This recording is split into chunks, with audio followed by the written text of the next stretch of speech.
One, two, three, let's go!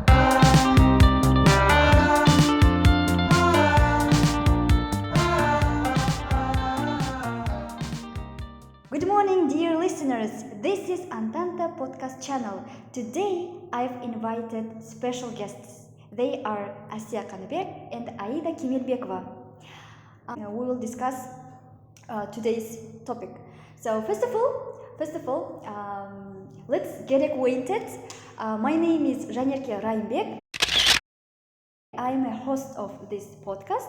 And Miss Aida, can you introduce yourself to the audience? Good morning, dear listeners of ANTANTA podcast channel. I'm indeed glad to be here in today's episode to participate there, and so I want to thank you, Zhanerke, to inviting me. Good day, I am Kanibek Assiya. I'm speaking from Finland. I'm very grateful that you have invited me to your podcast. I hope we will have very informative and interesting conversation. Thank you. Wow, I'm also glad that you have accepted my offer. And yeah, how is your life is going? What do you do in these days? Here in Finland, I'm working in linguistical courses where we teach young people as well as adults, because all people, the age doesn't matter, all people need to be educated. And here we have a lot of experience with people with different backgrounds, so it's very interesting. Actually, everything is awesome as I'm planning. So about the recent news, in Karaganda, we opened a new course for the last year students, which is dedicated to raise their knowledge exactly in this language teaching sphere. Also about the linguistic, about the lexicology. We are kind of trying to help them to to strengthen their knowledge, to help them yeah. in teaching, right? Yeah, Mhm. Yeah, that is a great idea. But I wonder, I have one question. Is it for free? And here I want to say that in order to make an omelette, you need to break some eggs. Oh, katı gitmediniz mi? Okay, yeah. Also, yeah. On the other hand, this is very true. Yeah, time is money. Yeah, you are wasting your time, and yeah. Of course, some mental, some physical resources as well. So, what about you, Zhanerke? How is it going? What's new about your podcast and what's future plans? Yeah, thank you for asking. Yeah, I'm really good nowadays. I'm proud of myself, I could say. I have more than 5,000 followers, but they are conscious people. Yeah, also they are very, I could say, they always try to listen to my podcast and gain some knowledge from it. And I can't complain about this. They are so passionate, yeah? Yeah, they are so passionate and they always ask me questions, how do you this and so on and so forth. Yeah, I'm really proud of my followers. Yeah, I really love my followers. That's really fantastic. And as I mentioned recently, in one of the lessons, my students have mentioned about your podcast that they are really tracing each of the episodes. They are listening carefully and they are giving feedbacks, also leaving their comments. And they are mentioned that your voice is so smooth. They really like your tone of speech, so that's why they are really engaged, and so they really like your podcast. Because it's very exciting. I love your topics, your conversation, your guests. So yeah, thank you. Oh, you literally made my day. Thank you for this. Yeah, I really appreciate it. Dear our listeners, today's our episode is dedicated to the topic called lexicology. Aida, I guess we should first of all define what lexicology is. Lexicology is the study of forms, meanings, and usage of the words, right? Yeah, and as lexicology, as the name itself suggests, the lexis means a word. And what is a word?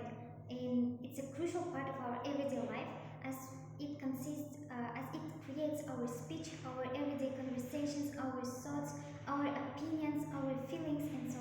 Yeah, so I could say if there were no words, language wouldn't be existed. I Sure, guess. Yeah. totally agree with you. And we use words to in order to express ourselves, our inner opinions, feelings, and emotions. Actually, the term lexicology came from ancient Greek. It consists two Greek morphemes, lexis, which means word or phrase, and logos, which means learning or department of knowledge. So the literal meaning of the term lexicology is the science of the word. We know that from etymology.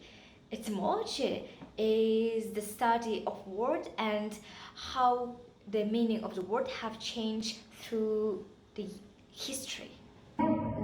Great. So, for example, let's take a word meat. Yeah, in the past, back in the Old English, it used to mean all edible things. Yeah, it literally meant food. Yes. But what about now? Now it's kind of narrowed, and now it mostly related only to the one sort of food. Now it's flesh of the animal, but in ancient really, the people used to say like meat. Everything. It could be a bread, it could be a carrot or an apple. So that's really interesting. Yeah, that's really interesting. So, dear listeners, before we talked about the words itself, now it's time to talk about structure. Word is literally morpheme, and what is morpheme?